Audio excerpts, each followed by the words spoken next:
49ers bring pressure. Two inside backers come down the sideline. Romeo Doubs, a touchdown. Hang on.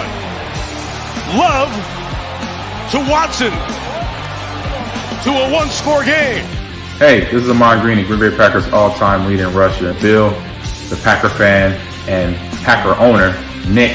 They run a website for Packer news and updates, and I know Packer news hasn't been so great lately because we got some players that are not Packers anymore that you loved at one time, but you might hate a little bit right now. Two great running backs. We have a competent offensive line. He's saying that he felt in November and December that they didn't want him back. Get a little safety in that position. Either we go. There's no reason to believe we can't return, but. And they already came out. There's a couple guys that came out and said that Rodgers is telling what solution of it, and don't let them go for anything under than one. And you know what, Packer fans? The Bears still suck. So go Pack Go, and good luck to Bill and Nick, their website, and their Packer news. Talk to you later. It's a lot easier to come in and skip doing mop-up duty, but he threw the ball. He kind of looked like Aaron Rodgers the way he was throwing the ball sidearm and just flicking the ribs, and the ball was just jumping out of his hands. Agreed. Hey everybody, this is Gerhard de Beer, former Green Bay Packer offensive lineman, and you're watching Frozen Tundra Network with Bill the Packer fan and Packer owner Nick. Enjoy. What's going on, everybody? What's going on? What's up? Go Pack Go. Yeah, we're almost up to the draft. When Ahman Green was talking, he said to Bill, and Nick. I just want. And Nick. Can't forget that, man. So, Bill, go ahead and start us off with what we're going to be talking about. Well, I actually noticed Greg Rice in the comments. Greg, would you like to come on and give your aspect of why your players were gambling and got busted? Oh, don't say it like that. Shh. Well, I'm just going to put it all out there, man. Explain it. You want to come on and verify this? I'll be happy to send you the link, Mr. Greg. What's up, Mike? Explain it. Mike's back. What's up, Mike? Hey, Mike wants to jump on. Mike had to recover from being Tom Brady leaving. Now he knows they're back to dog shit. He's like, I better go back over there. They're going to think something, you know. Greg Rice, please join. Any Lions fan, please join the show today. He's probably going to be the only one that comes on, bro. Yeah, I bet you. I'm going to send it out of all the Lion fans we know, he would be the only one. Maybe Darcy, but I doubt that because we already give him a lot of crap. This is funny. This is funny right here. Anyone need an LB, Devin? So look, I'm going to say one name. If we can get him cheap. His name is Melvin. He needs to come out of his shell and start joining the lives again. We want to hear what you have to say, Melvin, because Jameson Williams was supposed to be so damn amazing. And what did he say about Watson? He was a what? He was a bust. He said he was a bust. But okay, Williamson fucking but it was the other way around. I mean, it ended up being Watson was pretty flashy, and Williams did nothing last year. He couldn't even figure out the offense. So what's it like, Lions fans, to have a guy that has more missed games than catches at this point? No comment. It's quiet. Crickets. He said, I'll get on. Let me get ready for work, man. All right. So, Greg, I'm going to send the show out right now. Mike, if you want to jump on too, we always love when you're on. You're a funny guy. We understand you had to recover from the stuff that you say. It's actually your looks, but yeah. Okay, so John Dorn's in the comments. Why are you not on the show? He said he left a message, man. He said he'll be here eventually. Oh. Lions got gambling problems. He'll be here eventually, fellas, eventually. So let's go with the original topic of the show. Are the Jets going to lose out on Aaron Rodgers? We bounced off this last night, basically is what we're doing now. You guys seen us rage. Some of us anyways. We raged about it last night where we were like, no. The Niners and the Titans are relentless right now. They're not like laying off. I like the Titans, man. That's our best shot. I don't want none of those 3 third-round picks. Screw that. It's not just that either. I don't want to trade to an NFC team, if that makes sense. Like I want to. I agree with that. Let's get Rodgers out of that. If we're going to give him up, let's put him up somewhere where minimal damage. Well, not just that. Let's pretend in a fantasy world that the Titans hold together like Derrick Henry and all their players, and they look real good, and Aaron Rodgers and the Titans win a Super Bowl, right? Let's just pretend. That would not piss me off. I'd be like, okay, the Titans have never won a Super Bowl. I don't give a shit that they won. Aaron Rodgers, like, whatever, man. It's whatever at this point. If the Niners won a Super Bowl, so the contrast to that, if the Niners won a Super Bowl, I'd be like, what the fuck, man? You know what I mean? That would suck. Yeah. What was that, Bill? What's up? Oh, I thought you had like a big L or something. I was turning on a light, dude. Oh, okay. So Man, who you've been you guys? drinking good today, huh? I know, right? It's been like what 3 a.m. What would you guys prefer to see the Titans win a Super Bowl or the Niners? For example, right? Oh, I agree with you. Titans all the way. I'd say Titans because there'll probably be more or less to give us what we want. Yes. But it's the not Niners just don't have what we want, but they've given us a pretty good offer. 3 third-rounders, and we've hit a lot of good talent in the third round. And a lot of, I mean, think about that. I feel like second round is our money. I think that's what they're going after right now. Is they want the Jets them 2 second-rounders, so then we'll have 3 second-rounders, bro. That's gonna help, man. I would rather have 3 second-rounders. Yep. Yeah, I believe. The thing that I'm getting at though is the most important thing about being a fan of a team, right, is having more Super Bowls than everybody. So the Niners already have 5 Super Bowls. I'm not trying to win a 6th because that puts us further behind. Right. If the Titans win a Super Bowl or the Jets only have 1 Super Bowl. So you either go your first Super Bowl ever or your second Super Bowl ever. That doesn't affect us in any way. See what I'm saying? Right. Yeah. Makes sense. It makes sense. So you guys tell me what it is that you're looking at, because obviously, like Bill said, the Titans and the Niners, they're relentless right now, and I love it. Yeah, like, me the too. Jets. I really Hopefully hope that drives the trade value up. You know what I mean? Yeah. Drive the trade value up. I want to bid more. Yeah.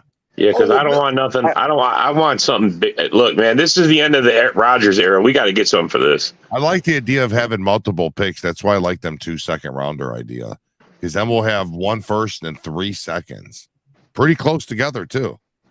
I still think we're getting dicked around. Like we should get a first round pick and we should sit there, stand tall, and go. Then get this year. Yeah. At this point, I want to screw the Jets so bad just for lowballing us, man. It's lowballing you don't give us the first next year. It's tough, man, because I want to get something. It's not like I want to get nothing, but I'm also in this mode of like, if Aaron. Okay, so this is what really. Bill wasn't on the show last night, but this is what we talked about last night. And this shit really gets me going, where it's like, well, I'm kind of ready to sit there and let you sit on the fucking bench then. I'm willing to send him to the Niners, the one place he fucking hates. You know what I mean? No, I agree with Nick. I don't want him to win a title there. Screw that. The Niners are a halfway decent quarterback away from winning a fucking Super Bowl. Yeah. Rodgers pretty deadly. You give him the likes of CMC and Deebo Samuel and George Kittle, and he's gonna go off. He's probably, and a good defense, he's probably going to light some shit up. If Brock Purdy didn't get hurt, it's very possible we're talking about the Niners right now as like a juggernaut. No, John Dorn, these are great ideas. Do you see John Dorn? That's a great idea. Yeah, but I don't want nothing next year because they're holding this clause over us. If Roger retires, and then they don't want to give us nothing for the next year, because he won't even be there. No, that's what I'm saying. So give us your 13th, your 2 seconds, and we're done. You can have Gary. But that's what we've been arguing this whole time, though, Bill. So I want your perspective real quick, Bill, about how you said you're comfortable with the second round picks, and that's fine because we want to get something other than nothing, right? But don't you feel that we're owed a lot more than just some second round picks? Like, you got to give us something substantial, because I understand that Rodgers sucked last year, but the last time he sucked, he came out and won MVP. So you potentially have a guy that's going to come out and rip the league apart again. I'm not willing to take less than a first-round pick. Okay, the way that I'm hearing it is the Packers want them 2 second-round picks, a first next year, and Corey Davis. Because Corey Davis, he's not. Now listen here, he's not a number 1. He's going to replace Lazard. He's worse than Lazard in my opinion. No, his stats are about equal. They're about equal, but it would be an because the way that he plays, I don't like his dude. Corey Davis's route tree is not that great. He's an outside big type of. I don't know much about him. That's what I heard. Well, here's my only take, man. Look, I'll take any guy with some experience over nothing that we have right now, just to see, because sometimes, man, a change of scenery makes a guy play differently, bro. And as hungry as our quarterback is, and as hungry as the rest of our team is, if he's hungry, he's going to fit in. If he's not going to fit in, we're going to know, and they're going to kick his ass to the curb. But bringing in that experience, he can only make our guys better. That's the only, but as long as there's a 1 and a 2 and 2 2s on the board and the player trade, I'm all about that. This is the logic that I'm glad that Bill put this up real quick. This is the logic that's killing me, because to us, we know what Rodgers is capable of.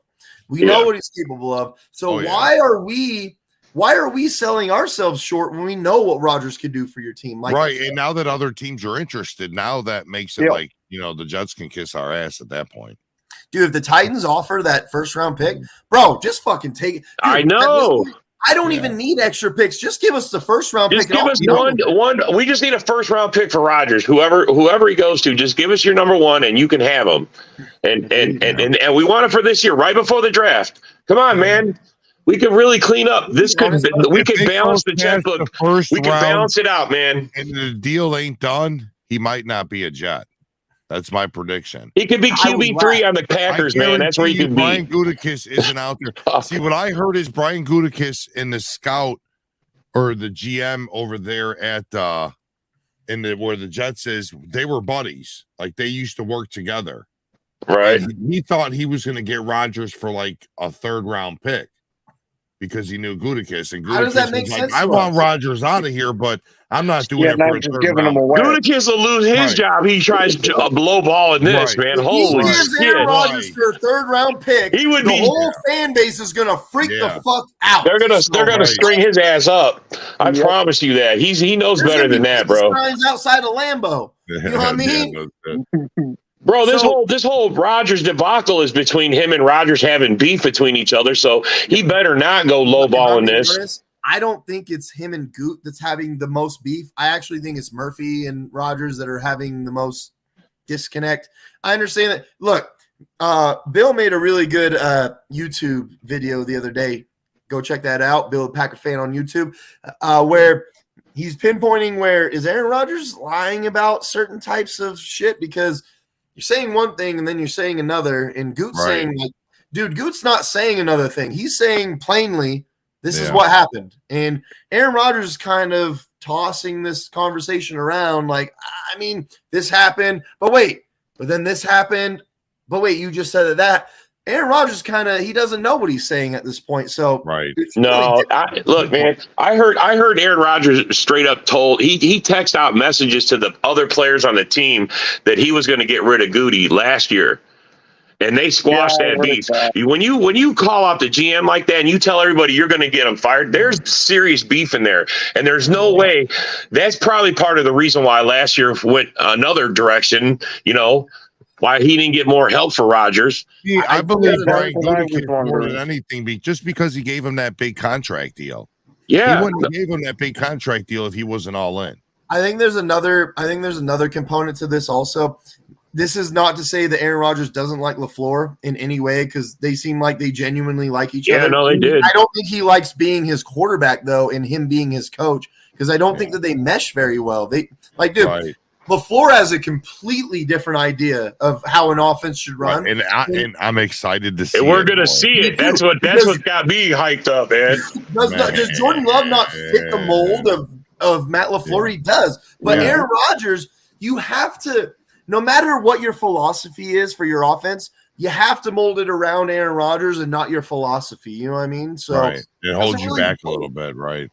So all those times that we were like, dude, Matt LaFleur coached a terrible fucking game. Mm-hmm. Maybe now hindsight, we can sit there and go, maybe Aaron Rodgers was sitting there and forcing him to coach that type of game. You know what I mean? And changing the plays. I can't hear you like he used to do to Mike McCarthy. So then who gets credit for 3 straight 13-3 seasons, 13-win season? Who gets that credit?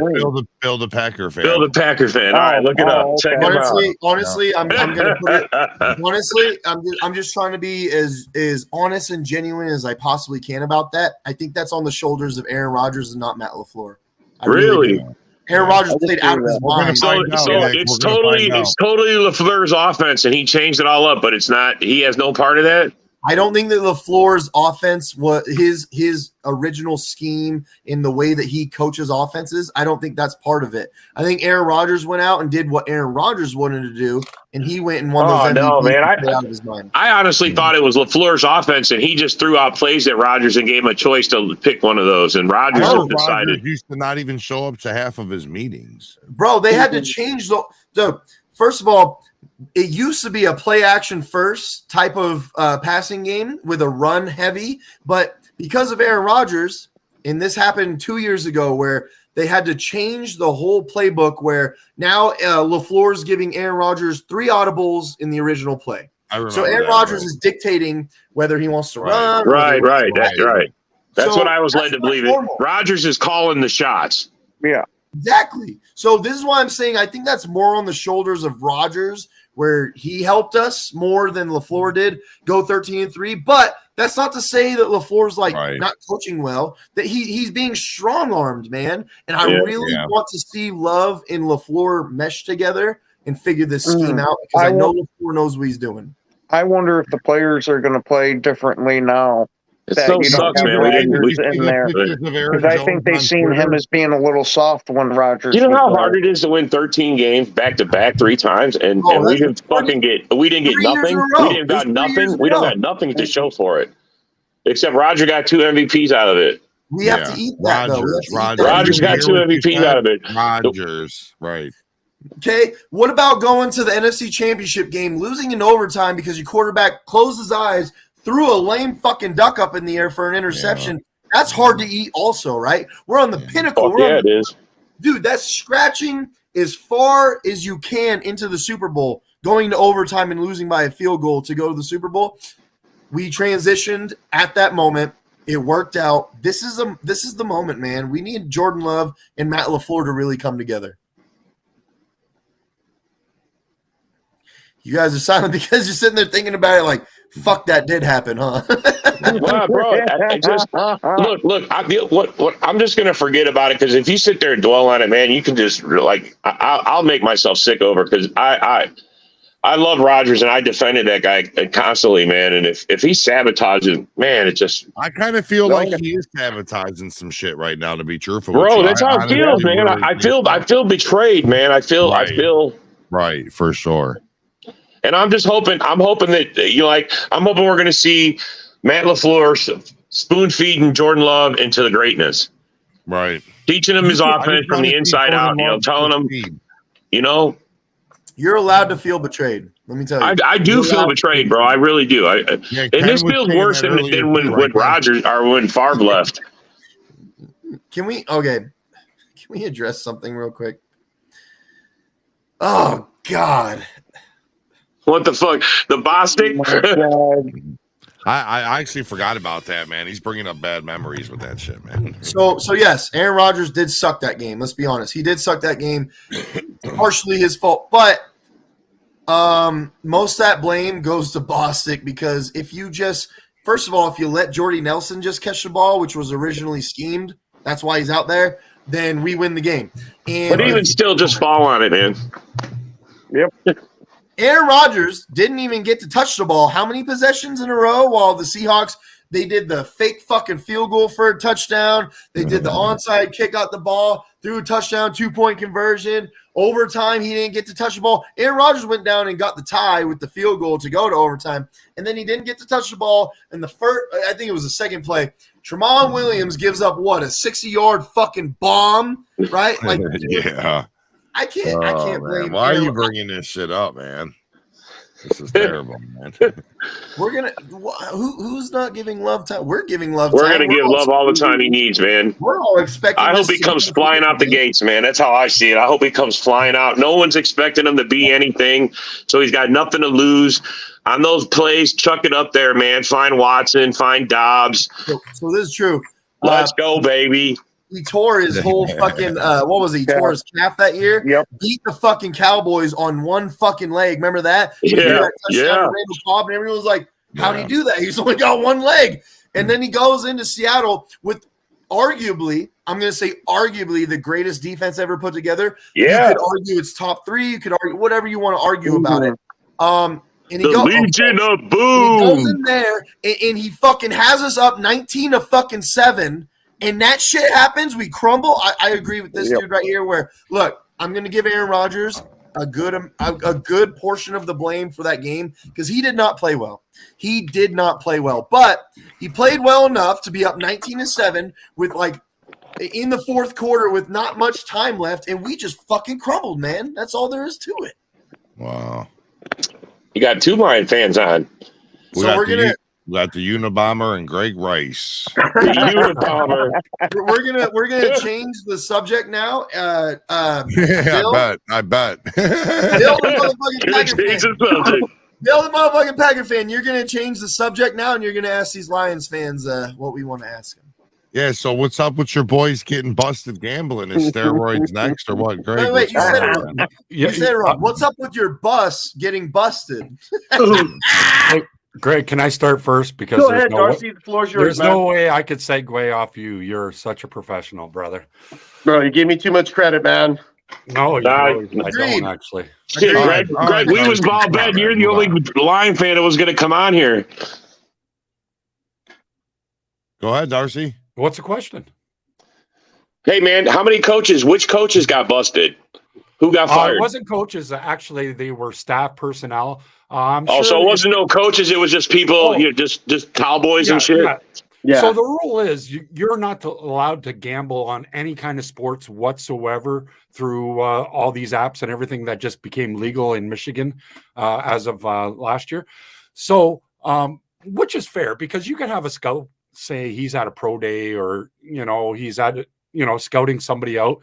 And that wouldn't be fair. It wouldn't be fair to anybody that is gambling on these FanDuels or anything like that. So I get that. And I don't think the NFL wants any of their employees or any people under the shield to be able to gamble and have an advantage over everybody else. But as of the players, they are allowed to gamble on college sports as long as it's off the facility. Plane, bus ride, anything. I think it's about morale.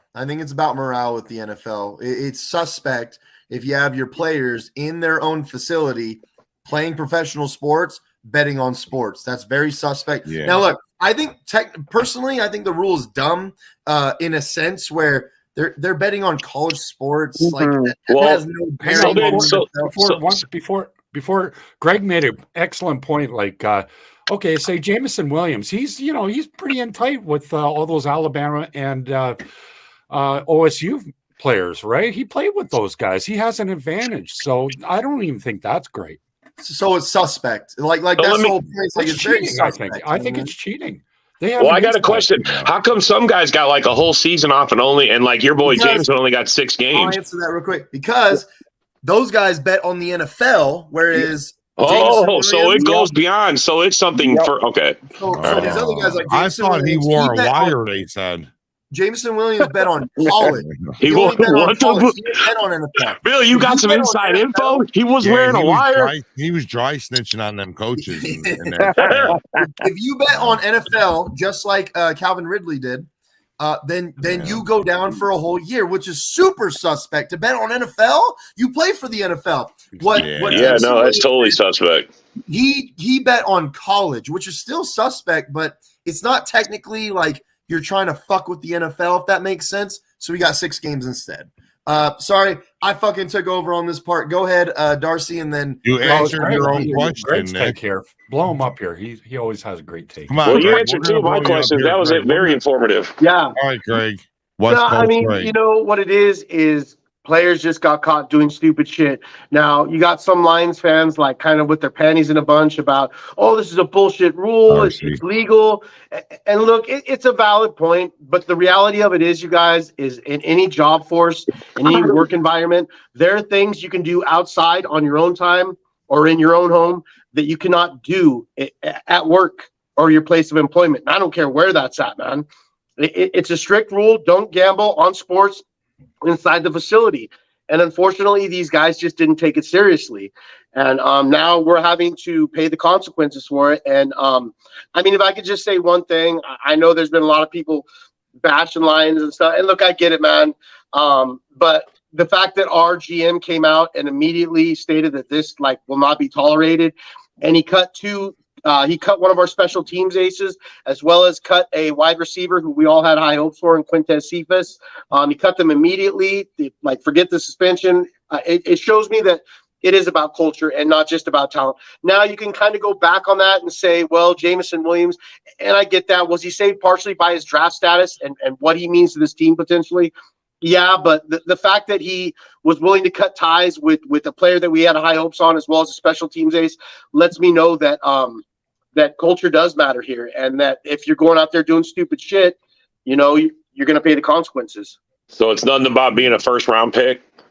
I definitely think it's a little something to do with that, and then there's some Lions fans you'll see, Rob, that are like, oh, our offense was flying without J-Mo last year. He didn't even really.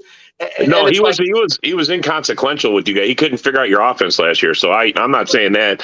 I'm just saying he is a first-round pick, and yeah. Definitely.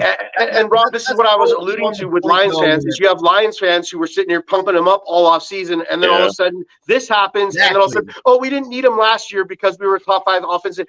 Last year was very different from this year's expectations. Look, we had DJ Chark last year. Go ahead. When someone says that, Greg, they're completely missing the entirety of the point that. Oh, absolutely.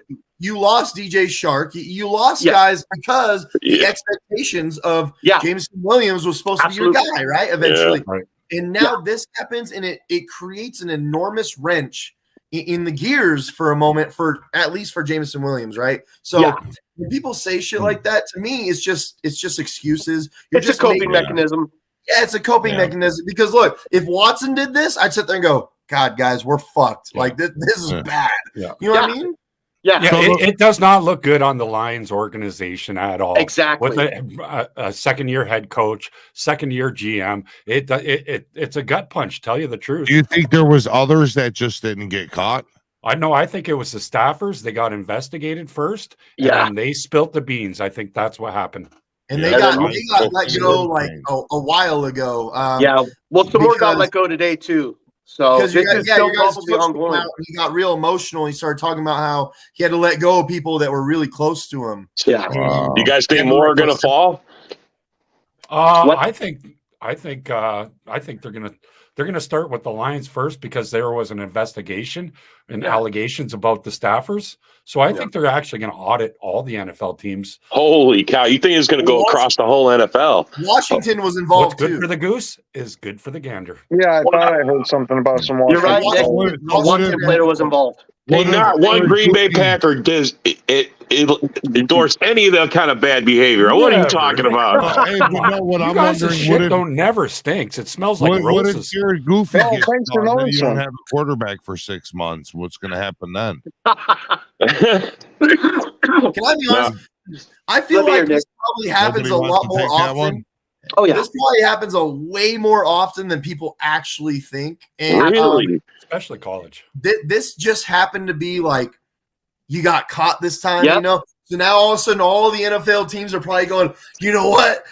They're going to change the way that the locker rooms are commanded. And, dude, I'll bet you this happens all the time, and the Lions just got caught like kind of bad in this moment. Yeah, you know? I just don't see how they could stop anybody from gambling. They could just get on a anonymous site. Anonymous gambling, though. They're trying to stop them from doing it within the facility where they did it outright. How did they get caught? That's my thing. They openly did it. Tracked, Rob. What? It's really that simple. Look, they're obviously doing it from their phones or their laptops or tablets. Yeah. You got an IP address, bro. Everything you do is tracked, man. And I'm sure that they have flag raisers for some of these gambling It's called sites iOvation. on players' accounts. There's a system called iOvation that tracks every IP address, every ISP that you have, every device. That means every person that probably gambled is anybody in the NFL is now going to be caught or oh my God. I don't know about that. I think it's going to be like God. I think it's going to be like an NCAA investigation where it's like paying players. I think it's going to kind of be like that where they're going to have to create a system where, look, everyone's kind of doing it. We're going to have to tone it in and let everyone know that the Lions are the example now. Yes. So don't do this anymore and let's move on. So what are you guys going to do with him gone for 6 games? Well, go ahead, Darcy. I can't piggyback off him. He's too great for me. I think that, you know what? They played 6 games. The last 6 games he played with Jameson Williams. I think he only had like 3 or 4 catches. He had a touchdown against the Minnesota Vikings. He actually had a touchdown against the Green Bay Packers, but Lord and behold, they threw that awful fucking flag. But he never really did any. He never really did anything in those 6 games. We were expecting him to be the number one receiver. Right. Yeah. Were we not? This is a big blow. Now this is a gut punch. What week's your bye? What week's your bye? Well, schedule's not out. We don't know yet. Schedule ain't out. Yeah, so we don't know. I think you mean your number one. I think you mean your wide receiver number 1 that's not a slot receiver. For example, like Amon-Ra St. Brown. Yeah. Right? You don't want him I was going to say WXYZ. So I see Marvin Jones as the Z. I see Khalif Raymond as the X now. So and then obviously Amon-Ra. You lost your number 1 potentially for your it does suck. That is a gut punch. Big time. Oh yeah, that's going to not let them even get close to 9 wins. But not that's why I said 9 wins. Thanks, Bill. But we're actually giving Bill. We're actually giving you a chance. We're giving you a chance to be out now. So when it happens, you're already like, oh, I'm used to it. Bill's been telling me for a fucking. Can I ask you a question? I just want your honest opinion about this. You could say Jameson Williams if you want, and if that's your honest opinion. Would you rather at this point have Watson or Williams? Watson, absolutely, 100%. Watson for sure, yeah. My guys. All right, give us your first rounder for the next 3 years, and you got a deal. Well, he showed some flashes of greatness. Williams ain't shown anything yet, so I can understand that. He's got to show something first. Yeah, I know. Yeah, I know. I joked about it earlier, but this is a real thing. When you have more missed games than you have catches, I'm sorry, but this is turning into a red flag for me. Oh, for sure, no doubt, a red flag. So. Yeah.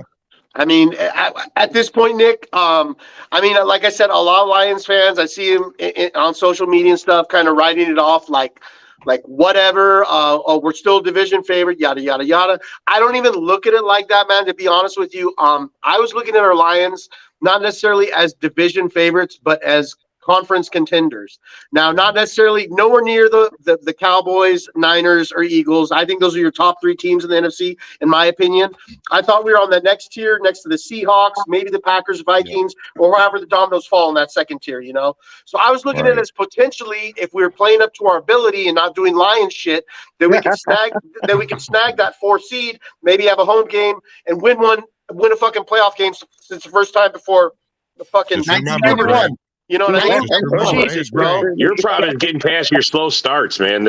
And what this suspension leads to, man, is like I said, Lions fans, we're not used to thinking big, like in terms of conference, man, where every game really does count. You guys as Packers fans know this. Every game does count. They're still kind of looking at it on that small level, like, oh, we could still. It's not even about the division, man. Like I said, I set our ceiling at winning a playoff game, man, and I really did believe it. Yeah, the issue with that is now is. We could be potentially missing a few wins had JMO been in there. And unfortunately, he's not, man. And I don't want to cry over spilt milk, man, but it really does affect us in a bad way. Yeah, that milk's still all over the counter now, man. Yeah. I don't think it's just losing the staff members and the players. I think there's more to it where this turns into a morale, like for the season type of thing where now you're walking into the season without that big fucking muscle that you had to start, because we all believed it. We all believe that the Lions are looking good. Now this happens, and it's starting to kind of turn into like, are we just gonna fall apart again? Like that's how it. You know I what get I mean? I don't think that. I watched the Hard Knocks last year. I don't think their coach is going to let him. I think he's going to, if anything, he's going to use this somehow to help propel. We lost these guys, so they still ain't going to keep us down. I mean, he's going to turn it into something like that. Maybe it's fuel for the tank. Yeah, Like, big time, big time. You know what? This happened, and you know what? We're here, and we're still gonna that could happen. I'm just saying. This could be a huge morale not booster, the opposite of a booster, if that makes sense. I get you. Hey, Nick, if I can kind of get off subject a little bit, man. So, look, there's a draft prospect out there who, look, we're not looking at many people that could just come in and start for our Detroit Lions. Our biggest hole, in my opinion, is that defensive tackle. There's a dream scenario where this kid, Jalen Carter, blue chip prospect, was arguably one of the best players in the draft, was going to fall to us because of character issues. With this shit popping, excuse my language, with this stuff popping up with JMO, I don't know if Jalen Carter is exactly in play for a pick now anymore. And that sucks because he's one of the one or two players that I could see coming in and instantly starting and being an impact player for our Lions. Wow, you really think this scares them off of him? I mean, I think they're a little weak in the knees. Actually, they're a little hesitant right now because it is the same old Lions, right? They're trying to change the culture. Yeah, I get it, man. I mean, I know you guys are on the up, and you finished second, 9 wins, you finished above 500. So I mean, it's all positive stuff. But to get over that hump and to win the division, you got to get in double digits. Yeah, you got to. Sure. I mean, and if you want a playoff, I mean, you definitely got to get 10 wins. I think at this point. It's not just that. The ball has to bounce your way a lot of times. Yeah, you guys know. They've been fighting teams. I get that. You guys us that knows. Let's take the Vikings last year for example. Yeah. Talk about a motherfucking season where the ball bounced every which way it possibly could in your favor for the whole damn season. Yeah. I've never seen anything like that before. Well, I don't know, Nick. I felt like that in our first year. We went 13-3. I felt like we got a lot of bounces to win on. We was a very weak 13-3 team. At least the statistics show that we were a good team, a great team. At least it showed that we were good and our roster was good. The Vikings, their stats showed, and everything, all the metrics showed, you're not a really good team, but you have a great record somehow because the ball, dude, bro, when Josh Allen snaps the ball in his own end zone and fumbles, I was there. I was there. Trust me. Come on, man! Did the weather play a factor? Yeah, a little bit. Yeah, a little bit. It was cold. You guys, the first meeting with you guys you guys should have beat them that game. Yeah, I know. I agree, dude. That field goal they kicked at the end of the game to win the game, I was like, did this really happen? I can't believe that shit really happened. And I'm still going to say, if Watson catches that first pass that hits him in the hands and he scores a touchdown, that game between us and the Vikings is a different scenario. Yep. No, Nick touches on something right there. One of my favorite football subscriptions is Football Outsiders, and they wrote the most scathing article on how the 2022 Minnesota Vikings were like one of the luckiest teams they'd ever seen. Literally every advanced stat, whether it be team or individual player, it defied their win total, defied all logic. And I mean, we've seen it all come to a head when they hit the playoffs. They got mollywopped by the Giants. Their point differential, they did something that no team has ever done before. They had a negative point differential and won way more games than they lost. Like that, dude. That was like impossible, bro. Yeah, it was absolutely, man. Absolutely impossible. Like Nick was just touching on the Josh Allen fumble in the end zone.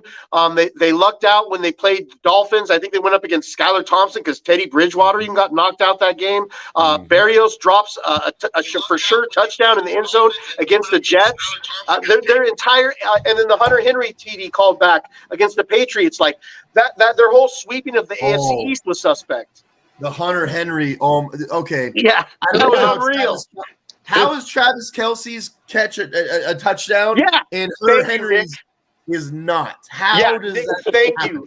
Stop playing with us. Stop playing with us. But Nick, you're forgetting about 2021. Don't you remember 2021? You also played 4 backup quarterbacks. Talk about it. So it's not okay. Look, we probably weren't number 1 seed team in 2021. I'll give you that.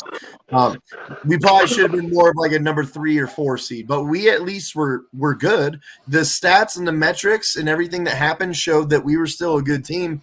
2020, we were a great team. Yes. We couldn't figure it out in the last year. We choked. I'll give you that. We fucking choked. We had the chance to do it. That was a great team in 2020. 2021, I'll give you that. We were not as good as our record says. I will give you that. But even though we weren't as good as our record says, we're still a 10-plus win team that year. The Vikings, that was a 7-win, 8-win team at best that won 13 games. That's my point. Yeah, here's how I feel. They were. That whole 13-3 that we went 3 it's like one of the greatest feats in the NFL, and in the same time, it's one of the greatest failures because we did nothing with it. Yeah. Except saying that it looks good on the stats as a 13-3. That's it. Yeah. It's ridiculous, man. So Russell, now that you're here, what do you think about your boys today? You know, I already put my thoughts out there on it. I mean, it sucks. I mean, it's a dumb mistake made by a young player. And I listened to a little bit of the talk track before I came on here. And do I think that that's so infectious that it's going to all of a sudden they're going to expose Frank Ragnow and Penei Sewell in this big gambling ring? No. I don't think it's going that far, but it does suck to lose a really good player for 6 games. And Darcy and these guys are saying this might like ring across the whole NFL. Well, it may, but I think, like I said, like the NCAA scandals and all that shit, you start, instead of like fucking all the teams over, you start just slapping the wrist all of a sudden. I don't think beyond the Lions this is going to get too egregious. I think what's going to happen is, again, the Lions are going to be the example of don't do this because we're going to really fuck them this time. Yeah. And if you do after this, then you're really going to get in trouble. So I think it's more of like a let's tell the whole league not slap to do on the wrist. Well, 6 games isn't really a slap on the wrist. No, really. That's not. But those other guys got a year. They got the whole season. And you say you guys cut guys. You cut the other players. Those other guys released them. Yeah, the 2 players got cut. They lost their jobs too, man. That sucks big time. CJ Moore and Cephas. Did you guys keep the other guy? He was a safety, I believe. I don't even remember his name. Barry Hill. He's a non-factor at this point. We'll see what happens with him. But Rob, to touch on kind of what Nick was saying, then I'll hand it back to you real quick, Russ. You got to remember, like what Nick was saying, this is kind of like just a moment to check the league and its players. At the end of the day, the NFL is a business. You can't be suspending all kinds of superstars and stuff, man. Because then it affects sales and stuff. Like who wants to go to, let's say, for instance, the Commanders, who had a player suspended. Let's say Terry McLaurin is all of a sudden involved in this. Well, you can't suspend Terry McLaurin because who are you watching on the offensive side of the ball for the Commanders? All of a sudden, ticket sales go down. So all of a sudden, Patrick Mahomes for the Chiefs has gambled. I'm just making an example. I don't know that.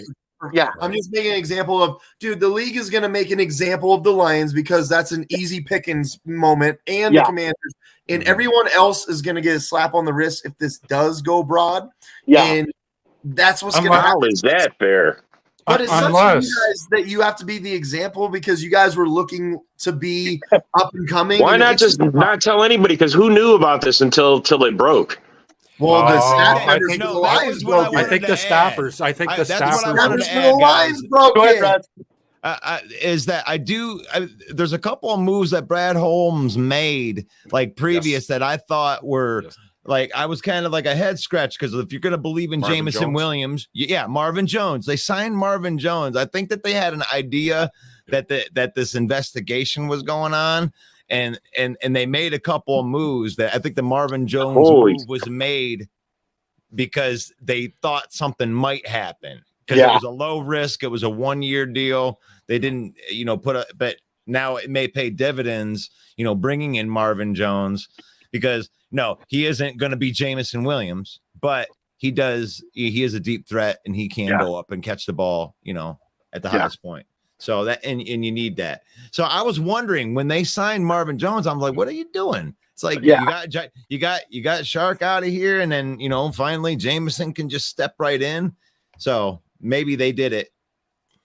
I think they had a heads up, Russ. I think they really had.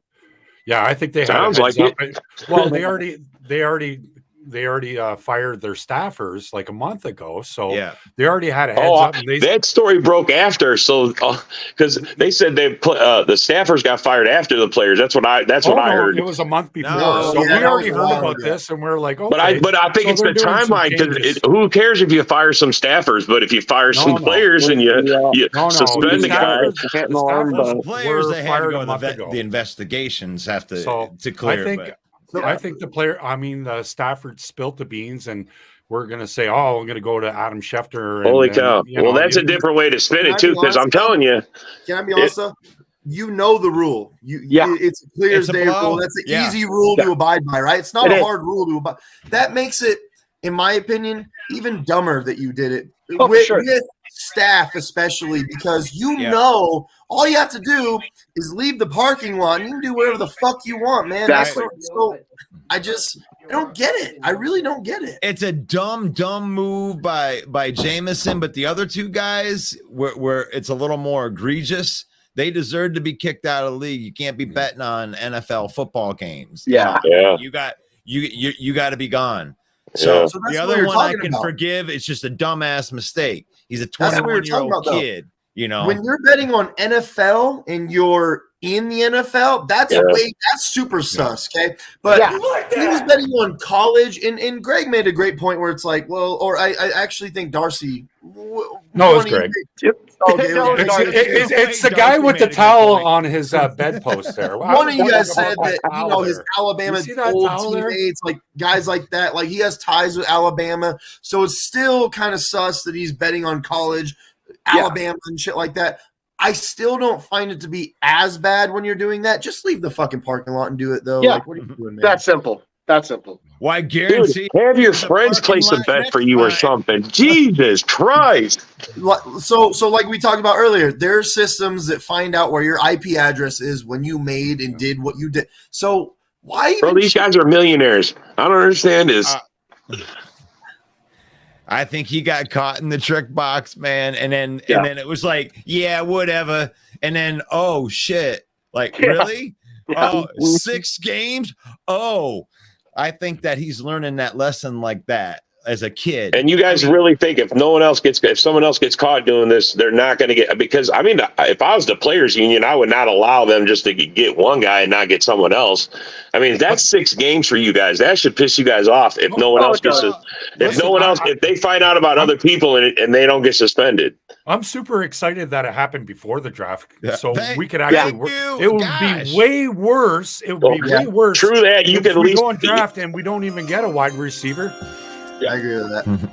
And we don't. So you know, they're not allowed to bet on professional sports within their facility. It doesn't matter if it's football, basketball, or baseball. They're not allowed to do it at all. So it wouldn't have mattered if it was basketball. He messed up. It's just not good form, man. Nope. I mean, he's going to have to call that 800 number at the anonymous gambling and stuff. You're going to have that at this point, Jameson Williams with that stranger. Jameson Williams is going to have to call J.G. Wentworth and get his money now because that shit's not going to be on the back. Bro, let's be honest, guys. With all the shit that's happening, what did he miss? 8 games last year, 9 games, something like that? No, he only played 6. So he missed 11 games. 11. Yeah. Wow. And we were still top 5. We were still top 5. I understand that. Yeah. My if point there's any is, silver lining, he hasn't really made a giant impact yet. So, I mean, he can go to the entire training camp. He's allowed to play in every preseason game. Yeah, all the way up till right up to the first week, right? But my point is, young facility for 3 weeks, but then after the 3 weeks, he's allowed to practice but not play the games, and then he can play. But to my point, as an individual for Jameson Williams, young man, brand new man to the league, brand new stud that you're supposed to be. You might be losing the bag here because. Missing 17 games in the first 2 years. Now the Lions have leverage to go, why should we pay you more? For what reason? You better come in and kill it week 7, boy. Come on. You better have 1,000 yards in fucking 11 games. You know what I mean? Pressure's on, bud. You might be costing yourself money doing this crazy shit, man. Oh, definitely. I do think he actually lost money, Nick. At least some of this money being suspended. I think that's written in as part of their rookie stipulation is that he did forfeit some money on this, and I'm okay with that, man. This goes to drive home the accountability of not doing this stupid shit. Well, he's going to lose the game day checks for sure. I don't know if there was a fine or a penalty. I think they all get fined. I believe they all get fined as well as they get suspended. Yeah. So how high do you take a wide receiver, Greg Rice? Honestly, I mean, the fact that we know this before the draft, I mean, JSN now. Darcy, are you guys taking JSN now, or do you Jackson? I'll tell you what. Smith, I know that Brad Holmes don't play. I know that. I know that that this doesn't sit well with what they're trying to build in the culture. Yeah. I mean, you touched on it a little bit earlier, Nick. I mean, it's absolutely something you don't want to ring through your entire locker room because you have built something good. This is really the first challenge that Brad Holmes has faced of a real hard adversity thing. And, step up to the plate, bro. Let's see what you got, man. This is what it's all about being a GM. My point is not to say that you guys aren't good, that you don't have a good roster all of a sudden because this happened. That's not the point. I think it's more. I think it's deeper than that. Where when you have problems going on within your franchise, it then goes to your locker room. It then goes into the games. So maybe that doesn't happen at all. Maybe you guys fuel yourselves and kick ass after this. I'm just saying it's possible. It's very possible that this digs deeper into your locker room, and all of a sudden everyone's like, having distraught over it, if that makes sense. No, it does. It does. It completely makes sense. And what I would say to that is that Jameson, I mean, I would feel a lot worse about it if Jameson was one of the leaders in our locker room, but like a Frank Ragnow, and Aiden Hutchinson, these guys aren't going to let that affect them. I'm pretty confident in that. Yeah. I mean, yeah, I have a question. Jameson's fast, dude. I want to see him fucking score a touchdown. He's still unproven in the NFL. Who's faster? Watson. Darcy had a question. I tell you what, we're gonna have that. They got to have like a race. Can we like a Tyreek Hill race on the? We do. We need to send them like a Twitter, a private Twitter message or something. Be like, look, we need to get you guys to race because I already know Jameson's faster than Watson, but they can have a race. I love it. It depends. Also, it's called the Pro Bowl.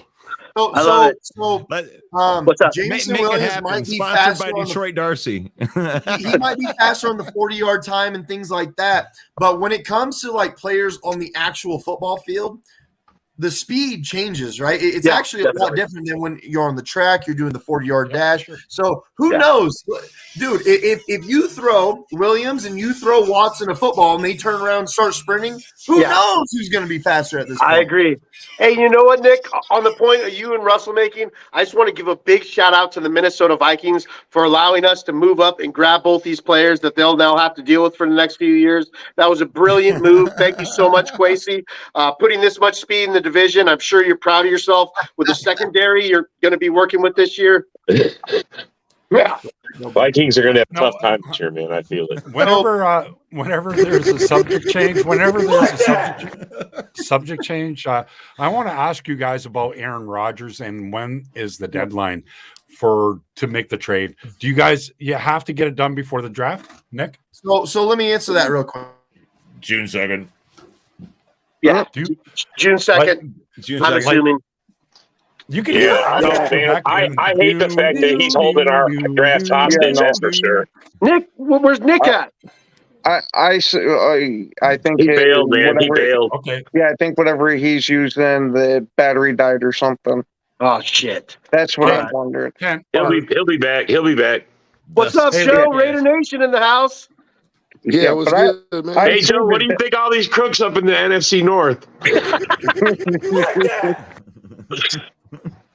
Bunch of gambling degenerates. That's right. Oh, there you go. They got caught tossing dice in the back room. Stop playing with us. I love it. Coming from a Vegas fan, Joe, I love it. They're betting on football games, dude. Ken and Rob, can I ask you a question? You want my opinion? Yeah. You want my opinion? My opinion is, dude, if you're making millions of dollars to play a game, and the policy specifically states that you can't bet on football games, if you bet on football games, you're fucking stupid. Like to jeopardize your money that you're making in the NFL to gamble. What are you going to make gambling unless you're putting your whole season's salary on a game? Like it just doesn't. Aren't make these any guys sense. millionaires? Aren't these guys millionaires? Yeah. I mean, I don't get it. I don't get it. J-Mo for sure, dude. J-Mo's a first-round draft pick, so he's definitely a millionaire. Yeah. Exact. Good points, Joe. I have no rebuttal for that, man. It was a stupid fucking move, pardon my language. And there's really no excuse for it, man. I'm not here to make excuses, man. I don't think you'll find a Lions fan on this panel that's out here trying to justify this. Here's the worst part. Here's the worst part. It under. Let me interject real quick. I don't like I don't like the mantra of you make millions of dollars. Why are you betting? Floyd Mayweather has made ungodly money betting on himself. Okay. Yep. Not only that, who was it? It wasn't just Floyd Mayweather. There was a bunch of other dudes that did the exact same thing, making shitloads. Can I rebut that? Can I rebut that? You can't rebut it on me. Actually, the correct terminology is to rebut a statement. Okay, but please don't show your rebut. I like, bro. I'm not going to show my butt on a live stream. Well, he's a Raiders fan, Nick. There's too many Niner fans potentially watching. Oliver. There's too many Niner fans probably watching. Good old San Francisco. I'm going to chop that up and make it a reel. I'm going to chop that up and make it a reel. So anyway, good shit. Look, my rebuttal to that, Nick, is that boxing is known to be a corrupt sport. It's been a corrupt sport since the mafia owned it in the freaking 30s. So, but the NFL, even though we all kind of, have heard things that the NFL might be rigged, it still isn't out there in the open like that. Yeah. It still has some semblance of honesty. There's nobility still in the game, bro. Yeah, exactly. There's still some integrity in the game. Unless you play the Packers. Like you got to think about like this is a bad look for the NFL because if they allow players to start betting on games, then there's the incentive for players to throw games. And even if they're not actually doing that, it's the assumption that could be made. Exactly. Wait. I'm not saying that's a great take. But I'm not saying that this is not a bad thing. I'm not saying this isn't a suspect thing, and I'm not saying that this should not be allowed. That's not what I'm saying. I'm saying the mantra that millionaires, because they have so much money, shouldn't bet on sports. For example, like Drake bets every day on sports. And he's got more money than we can fathom. Floyd Mayweather was already he made the most money in boxing history, and he bet on himself all the time. So, okay, but let me rebut that again. Wait, real quick. Yeah, because say that because you have millions of dollars, why are you betting on sports, bro? It's not about the money at this point. It's about the addiction of wanting to bet on someone and be right about something. Okay, but Nick, listen, I'm not saying it's about the betting. I'm just saying as a millionaire, you make a stupid choice. Look, sure. I'm not saying it's not a stupid choice, and I'm not exonerating these people. Nick, I'm bringing up the part where just because you have millions of dollars doesn't mean you shouldn't bet on sports. Nick, but you're missing what my point was. My point was never that millionaires shouldn't be able to bet on sports. My point was that's how it came off to begin with. Well, then maybe you didn't hear the whole thing because I said the NFL has a specific policy. If you are an NFL player and you get caught gambling, you jeopardize the millions of dollars that you're making to play the game. That's right. So, in my opinion, it's stupid if you're an NFL player to bet knowing that it's against policy that you could lose your That's not contract. what was said to begin with, though. That's not how it came off. It was like, you already make millions of dollars. Why are you betting? That's how it came off. The whole part where we've already touched this subject where why are you betting to begin with? Like, you know the rules. You know what's not allowed. Dude, all you had to do was take one step off of your parking lot real quick on the facility, and you could have bet on college, and no one would have said a word. That's all you had to do. Or you could just hand your buddy some money and send him to Vegas. Exactly. That's what I'm saying. How many friends do these millionaires got? They could have just said, hey, man, go down to the corner and make a bet for me. Here's a duffel bag. Here's a double. Yeah, right. Yeah. It's done all the time in Vegas, right, Joe? There's not one thing you'll find in 6ix9ine's name because he gives all his money to all his buddies to go do all his work for him. You know what I mean? So That's right. That's right. Initially, but I wanted to well, speak because on they something make all even this beyond money. that. Like, Not only is it stupid for Jameson Williams to do this, like it's really stupid because he could have jeopardized his contract, number one, or at least you lost a whole year like Calvin Ridley did. But number two, you just literally cost your team games because they were counting on you coming into your second year to make a big step up, and now you just lost 6 games. Well, I mean, I'm not saying the Lions are going to lose 6 games, but JMO lost 6 games of production and of helping his team to win games. So, like, I think he don't get paid for those games either. So, but we just touched on that also, where Jameson Williams. I'm talking about Jameson helping Williams might have cost himself way Yeah. more than just the money for those 6 games and those 6 games. He might have cost himself. You might have cost yourself a new contract. Yeah. Endorsements. What about endorsements? How high we draft a wide receiver. Although DraftKings, DraftKings is looking. You can do commercials for DraftKings. DraftKings. You Lions fans not agree that you now hold that leverage on top of him, where it's like, look, man, you missed 17 of the first fucking 34 games of your career. Now, why should we pay you $40 million this next contract when you're really around the $20 million because of what? See what I'm saying? Yeah, I agree. I doubt if they will pick up his 5th-year contract. I doubt it. Like like Greg was saying, he was pardon. Darcy's putting the wagon way before the horse on that one. You say that now, Darcy, but if he goes for 1,500 yards, they're picking up that 5th year. Let Darcy finish what he was going to say, and then we'll go around the panel. Ken, I'll go next to you after Darcy says what he wants to say. Yeah, so Nick, you were just bringing up, do you want to sign him in his 2nd-year contract? I doubt if they pick up his 5th-year contract. The NFL never does. They usually the players get kind of disgruntled if they're not signed halfway through the 4th. So players never really make it to their 5th. Plus, you never know if he explodes, and he could be that game changer, like Brad Holmes said and drafted for, and moved up and fleeced those Minnesota Vikings to get him. He could be the real deal one of these days. You like that. But as far as gambling, these NFL players, they're so freaking competitive. They want to compete at everything. And you can't blame them because gambling is an addiction, if you haven't heard. It's not the money; it's the addiction to wanting to be right. Look at Iverson. Do people dislike Michael Jordan because everyone loves Michael Jordan? I'm pretty sure he gambled on his. I'm willing to bet every. Good point, Nick. But you'll never find a trail back. But you won't find a trail back to him. It doesn't matter because you know why? Because there wasn't the shit that we have now. There's not the technology, the social media. All of this shit that's happening now was not back then in the 90s. I would bet every penny that I have that Michael Jordan 100% bet on basketball while he was playing. Hey, man, don't these organizations, I mean, hey, the Lions get millions of dollars. Don't they have somebody to watch out for these guys? They'd be watching what they're staff members that got fired. Yeah, our staff members. They're gambling with them. So, or were they hooking them up?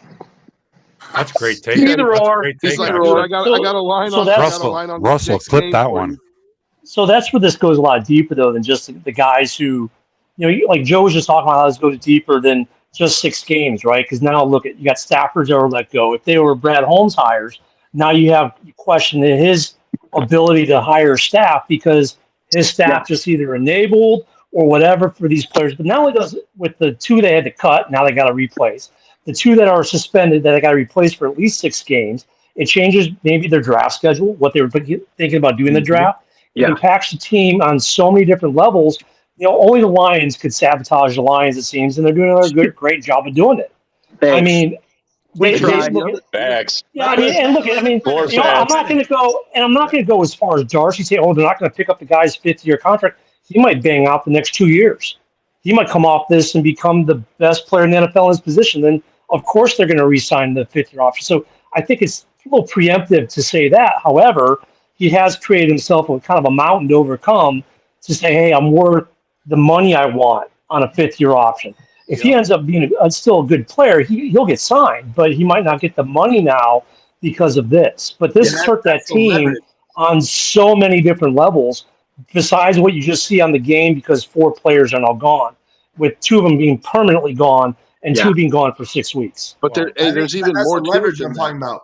The Lions now, Jameson Williams is now giving all the leverage to the Lions, where they get to dictate, like, hey, man, if you didn't ball out these last few years, we have no reason, because of how you started was dramatically awful, and how you ended was not good enough. Like, dude, he might have missed the bag. Now, that's to be seen, right? But I'm just saying that there's a huge amount of leverage in the Lions' corner now because of what happened. You might have missed your bag, man. What if you could have got $80 million for 4 years real quick because of the market, and you're one of the top premier players coming up for the Lions? But instead, you decided to really fuck yourself early on in your career, and now the Lions are sitting there going, we don't know about your character at this point. You didn't ball out the way we thought you would. It's a whole entire thing now. Yeah, well, and Nick, it also may make him gun shy. It may actually make him gun shy in certain players in the draft now, like Carter. Carter might have been some of the 6 they thought about, but now I'm not saying they're not going to, Russell. What I'm saying is now they're going to be looking. Can I respond to your first thing? Like, I mean, your first take. I like everything that you're saying in there, because it does affect everybody in there. But the staffers that it affected, they were so important that they weren't named. They just called them staffer. They weren't anybody in the high coaching staff or anybody up in the front office. It wasn't anybody like that. And losing Jameson Williams for 6 games hurts. It does, but he's 21 years old, and the leadership is established in the core of the Detroit Lions football team. So I don't think that it's gonna, it's gonna like trickle into the effect, because I do think that the culture has been built. I think that a 21-year-old kid made a very, very bad mistake, and he's going to pay for it. I mean, he's going to miss 6 games, 6-game checks. Like, yeah, it is. It is on him. I like where you're going with that, Nick. I like that part of your take, where it's really he's screwing his future up. I don't think it really screws up anything the Lions are doing. And if you want to know how mad they are, just if they draft a wide receiver at 18, that's pretty mad. I mean, but Russell, don't say that unnamed. We exploded here, guys. We exploded here. Let's go around. First person I saw talk, Rob hasn't talked for a minute. Rob's going to get to talk. We're going to go around to other people that haven't talked. Go ahead, Rob. I mean, what are we talking about? You know what, Rob? You lost your talk time. So Darcy, can I ask a question? I want to ask a question. Darcy started talking. Go ahead, Darcy. Okay, what is the deadline for the trade for Aaron Rodgers? Like, who is he going to? Is he going to the Titans? Is he going to the Jets? It's June 2nd. June 2nd. Okay, so, like, let's say Wednesday at 4:00, we need to know what Aaron Rodgers and the Green Bay Packers are doing. We don't need to know what Aaron Rodgers is doing. Fucked. You're fucked. You're going to have That's that. Not true. That's you're going to have him on your team. You're going to have him. He's going to be QB3. That's where he's going to be. QB3. A $60 million backup. Hey, Nick, trust me. It'll be less than $60 million by then. Let him finish. No, I'm telling you. When is the goddamn deadline for Aaron Rodgers to be traded? Because we got 4 teams that are going out. Bill, the Packer fan, saying, okay, the Titans are coming here. The Jets are obviously in it. What do you need? And when is that goddamn deadline for this trade to happen? Because otherwise, if you guys don't get Aaron Rodgers traded, you're going to look worse than that Minnesota Vikings. Oh, God. How? Russ, put it on me. You're going to look worse. Put it on me, Russ. Let me hear Nick. First of all, there is no deadline for us. We don't have to do shit. We don't got to do a goddamn thing. So you're not going to get a draft pick. Wait. Oh, wait. I gave you your time. Shut up. So we've paid all of our contracts. We paid everybody we needed to pay. Our salary is good right now. Our salary cap is good right now. We don't have to do a damn thing. That's what people don't understand. Yeah. Green Bay can sit there and go, you know what? We'll pay Aaron Rodgers $60 million to sit on the bench this year, and our salary is good. Our players are paid. Jordan Love is starting. We're moving on to our new era. Yeah. So if we don't get what we're owed, we don't have to do a damn thing. Exactly. So the expiration date on this is nothing. We don't have an expiration date. Aaron Rodgers could retire for all we care. Yeah. There is nothing going. So the Titans and the Niners and the Patriots and the Steelers and all these rumors going around that they're interested in Aaron Rodgers, that makes it more putting the Jets in the corner. We're putting the Jets in the corner with that where, look, you signed Alan Lazard to a ridiculously stupid contract. You got rid of guys. You moved money. You did all these things for Aaron Rodgers, and if you don't land him, I promise you, your fans, your franchise, you're going to get fired pretty soon. You're going to get fired pretty soon. Everyone's going to hate you. So there is no expiration date for the Packers. There's an expiration date for the Jets. There are other teams wanting Aaron Rodgers, okay? And I bet Nick would be really upset. Nick would be really upset if Aaron Rodgers is their backup. I want you to screw the pooch. I will not be upset. That will be the best backup. I want you guys to fuck it up. Yeah. I don't want Darcy's over here foaming at the mouth about this, and Nick's like, let me see if Aaron Rodgers is my backup, am I upset? No. Darcy, you're just wrong. Just stop it. Stop deflecting away with Green Bay. Today's all about the Lions. It's not about when Aaron gets traded or when he doesn't get traded. If they don't trade him, they got the best backup quarterback in the NFL, bar none. No doubt. And that's coming from a Bears fan. Let's be clear about this. The Green Bay Packers are 100% moving forward with Jordan Love. That's what's happening. That's what's going on. You can't double back now. We are going with Jordan Love. Love is all you need. I prefer Love Shack, baby. Love Shack. Love Shack, baby. I just want to talk about the go ahead and finish your sentiment real quick. So the greatest thing that could happen as a Lions fan, and will turn the tables on, you guys having more drama than us, is that you get nothing for Aaron Rodgers, and he stays as your backup quarterback. But that's the thing. That would be the beauty of the whole that fucking happens, thing. it doesn't And you affect guys us are in any way, though. bamboozled. That doesn't. No, how are we I don't understand. bamboozled? How are we Darcy, what bamboozled? drugs are you taking? What drugs are you taking, They're Darcy? going to have to pay his whole salary. So what? They don't Pay care. everyone else's salary. Our salary cap is good. Why does that matter? No, Yeah. I said if he stays with the Packers and you get no draft pick. Yes, he's on That's the the best Packers thing right for now. us. He'll We are probably already paying his retire. He'll salary. probably How does that retire. change Retired anything? because How he does it wants to change fuck the anything that Packers we're already doing badly. He wants to So that means then you'll have to show up in training camp. He'll have to show up and go along with the program. That's exactly what that means. He's under contract. We are already okay. Even if Aaron Rodgers is already on the books and we're already okay, how does that change anything? How does it change it? Because he's a backup. You should be taking all that worried. money. If we doesn't unload him, it matter. just gives us It more doesn't money to. matter. Okay. Hey, Darcy, I'll put it this way. Darcy, I'll put it to you this way. Who's your backup in Detroit? We're drafting CJ. Yeah. So if Rodgers, Darcy, You don't even got that go. if Rodgers, so Darcy, let me put it to you this way: if Rodgers goes nowhere, Green Bay now has the best backup in the history of the NFL, and then in history. Mike. Breaking up the Hey, old Mike. here. How long's it That's a been? blast from the past. Hey, did you pull it out of the closet and dust it off? Don't judge I us. keep it.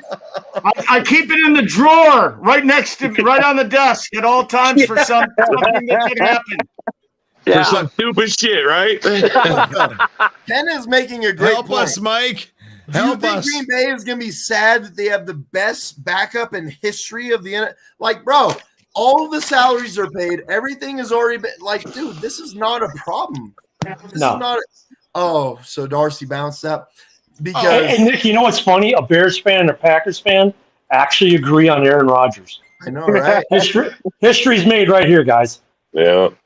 So, Hey, if I so could look, just tap in something real quick, Nick. Look, obviously Darcy was trying to deflect. It's been a shitty day for the Detroit Lions. I mean, in all reality at this point, I do think the leverage is back with the Packers. Yeah. Worst case scenario, Aaron Rodgers, to my knowledge, doesn't have a no trade clause. So He doesn't. essentially, He doesn't. if you guys trade him somewhere, The only thing he has is just to threaten retirement. And if he does that, it's like, dude, you've completely shit all over your legacy. Like, this thing's already been drawn out long enough. Surely he wants to play somewhere to let it be known that, hey, I'm Aaron Rodgers, 4-time MVP, and I couldn't be traded anywhere. Like, he doesn't want to go out on that note. I mean, that's probably worse than like Andrew Luck's surprise retirement. So I'm thinking right now the leverage is all with the Packers, with him going to the Jets.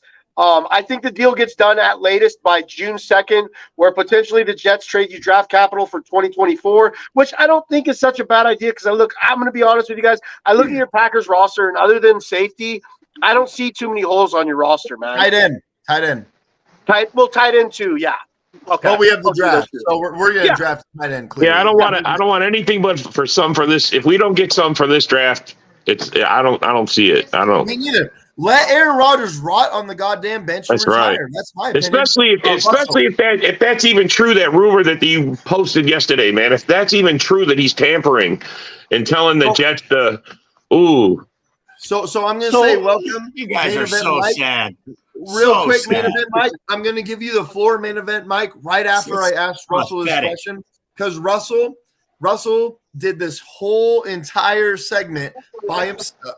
I'm sure it was a main event, Mike, but this whole segment about what happens with Aaron Rodgers if he's traded here, there, and what happens with. So, Russell, give us your take because you know a lot more than a lot of people know.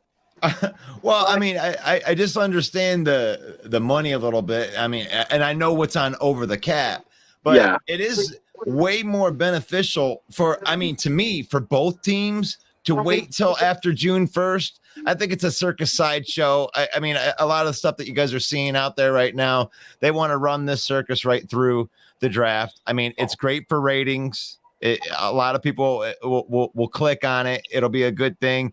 But right now it's like at $40 million for you guys. If it's like that's what the hit would be. If you wait till after June 1st, then then it's going to drop down to 15 million. So you're going to save like $35 million just by waiting. Now, I don't know. I'm not sure how that all gets spread over the next couple of years or whatever, but I know that if you wait there, then the value changes a lot. I don't know how that's going to affect the draft compensation, but I would still think that you could get some twos, get a couple of twos, and then you move on with it, and then you're going to have about $40 million worth of cap that you can deal with after June 1st. So thank you for that take. Look, Russell has gone into this like extensively. I've seen it. I've seen the clips. So thank you for that. Main event, Mike. I want all of your takes right now because thank you for being on the show. He's brand new, at least tonight. With everything that's going on, we're talking about how Jameson Williams might have fucked his whole, like he's not getting the bag later on, possibly because of what he just did. And now he's going to miss.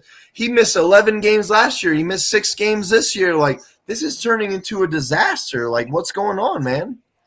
Yeah, and the internet has not been kind today to the Detroit. They saw a picture of the Motor City Casino, and it said the Lions' new practice facility. They are ripping us, and you know what? We're the Detroit Lions, you retards. Are you kidding me? We're the Lions. Do you think this bothers us one bit? It's been 60 years, folks. This is nothing. Nothing. And this entire offseason, we've been shredding you as you make terrible move after terrible move. And you signed 3 of the 4 best defensive backs in free agency. Who made terrible moves? You're going to give me my platform or not, Pack Boy? Listen, do not say the Packers. We got 4 picks in the top 2 rounds. The Packers made terrible moves. Do you think that we give 2 shits that JMO's going to be out 6 weeks? No, it just adds to the hype. We're still a train that's rolling. Are you saying the people that Packers were made guilty? bad moves? It Are you sucks. saying It's a the black Packers made eye. bad It's a moves? black eye for the team. I get it. But us as fans, Shit, it sucks, but we're rolling, buddy. Are you saying that the Packers made bad moves? Whether we gambled or not. Packers made bad moves. Look, I want to ask this to you, main event Mike, specifically. How did the Packers make bad moves? I would love to hear this. It's addition by subtraction. They didn't make hardly any moves. Oh my God! You hear this? They were a third place team in a weak division and didn't make any moves. Getting rid of their prima donna quarterback, who just happens to be one of the all-time greats, coming off back-to-back MVP seasons a couple years ago. Still got the juice. You're treating him like shit all the way out the door, just like you did Brett Favre. And all you guys get together, and run it down. Oh, let's get rid of him. Oh, he sucks anyway. Oh, Jordan Love's the real deal.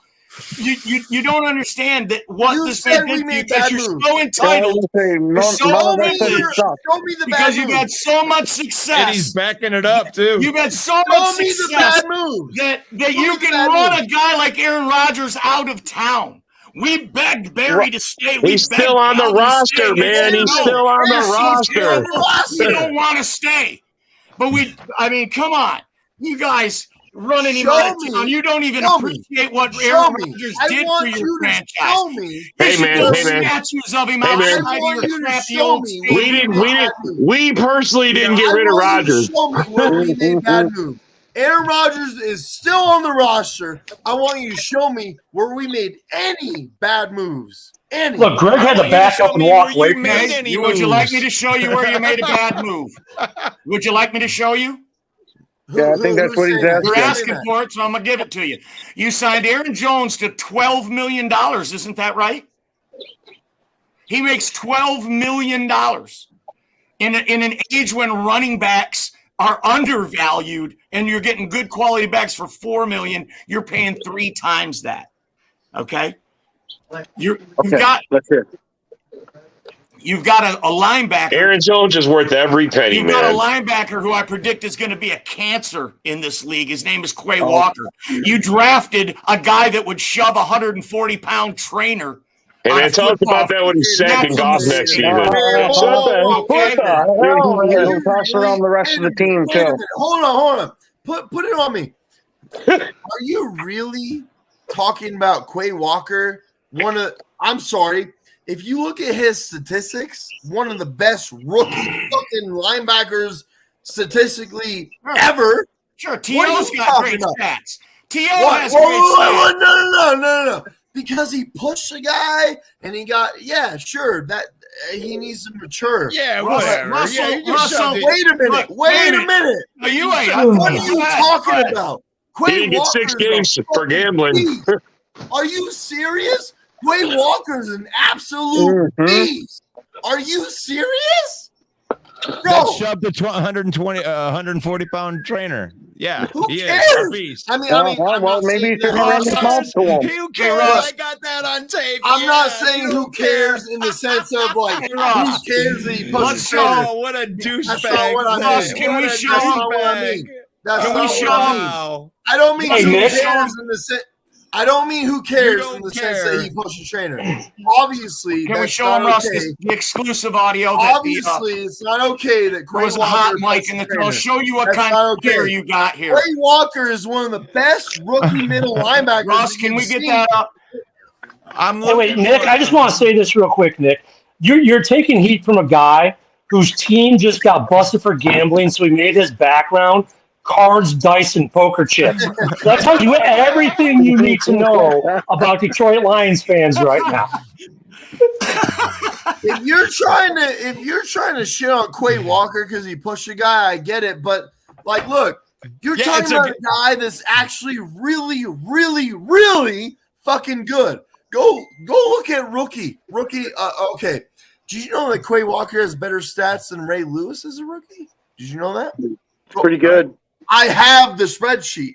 Let's go look at it. And Ray Lewis killed someone. And Ray Lewis killed someone. Exactly. So what are you saying here? Quay Walker is a fucking great draft pick. So what are you guys getting at this point? He's an amazing draft pick. Yeah, well, he's not an amazing person. Going to push 150 pounds. Oh, okay. A trainer. Two weeks that was the heat of the moment in the middle of the game. Come on. You want us to accept the fact that Williams made a mistake. He got caught gambling. It's no big deal. It's the same thing, man. It was in the heat of the moment. The guy walked up on him. He just pushed him. I mean, you guys are making a mountain out of a molehill, man. Come on.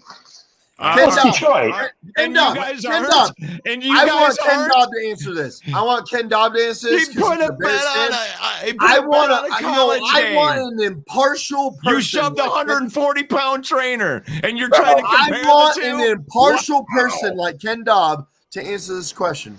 Wow. Are you sitting there going like, "Oh, Quay Walker just sucks now because he pushed a trainer"? Like that's not what it is. That's right? not what That's Mike the end of his said. career. He's done. No, it's totally different. Mike just said that Quay Walker is. Well, he's a Lions fan. That's all. With poker chips behind him, I read between the lines what he was saying. He's scared shitless of Quay Walker. Yeah. To be honest, Quay Walker's pretty goddamn good. Look, Nick, you got to look at it this way, okay? He comes on here and says everyone made trash moves except the Lions. I mean, I don't know, but the Bears had just made the best fleecing in history, trading that number one pick, getting DJ Moore. And I mean, that's pretty much what he's saying. Is that the Lions made all these great moves. Like, dude, you guys made some decent moves. You guys are still a good team. Let's not get it twisted. Green Bay hasn't set the world on fire, but they're not stinking up the place either. The only team in the division that's probably you can make an argument that's stinking up the place is Minnesota. Yep. Like Minnesota's been a freaking fire sale undercover. And Green Bay's made some decent moves to short some things up as they move into the Jordan Love era. The Bears have made moves as they're in their rebuild year 2. The Lions have made some moves to finally maybe win a division the first time since. Let me see. The last time the Bucks won it before them, that long ago. The Bucks have won the division before the Lions. So I mean, like the 91 Lions, or 92, something like that. We have never won the North. I'm not gonna. No, not the Central was how it was. Yeah, So, I mean, it was the Central. the last time the Lions have won a division, the Bucks were still in it. Okay, so they've made some decent moves too. It's just that this thing here though is going to shake. This event today though does shake their foundation a little bit. It does create some change they have to make. And Russell, the only thing I'll disagree with what you said. It creates movement. It does. And Russell, the one thing where I'm going to disagree with what you said, well, it doesn't matter unnamed staffers yet. How many times do we see in championships like the trainer you've never heard of is a guy like if it wasn't for him, I don't play today. We don't win the game. The trainer for Kansas City was the most important staffer on that organization in the Super Bowl last year. So there's no such thing as an unimportant staffer. They all play a key role in how your organization functions. That's fair. I'll give you that. That's a fair disagreement in that. Let's get to this Aaron Jones point. He's the seventh highest paid towards the cap player running back in the league. 7th. What did you guys pay for that bum from Chicago? 7th. Ken Doby, ladies and gentlemen. 7th highest paid running back in the league. Aaron Jones. And that's fine because Green Bay doesn't get good running backs. They can keep them. When was the last time you said, man, Green Bay in the running game? Until Aaron Jones, you really haven't been able to say it for more than a half a season. And when we got AJ Amon Green was pretty good when he was with us, man. Amon Green was a great back. Yeah, but it's not something Green Bay. It's not something Green Bay is known for. So when they find a good one like this, hey, if they overpaid to keep him, fine. Say they overpaid to keep him, but it's not something that Green Bay is known for. You asked Aaron Jones, he took a pay cut to stay. Mike, the point is exonerated at this point because paying Aaron Jones the 7th in the league, highest, I feel like that's justified, especially when we have AJ Dillon behind him. We have, good combo. Come on, man, that's just a big deal. That's a good combo. Yeah.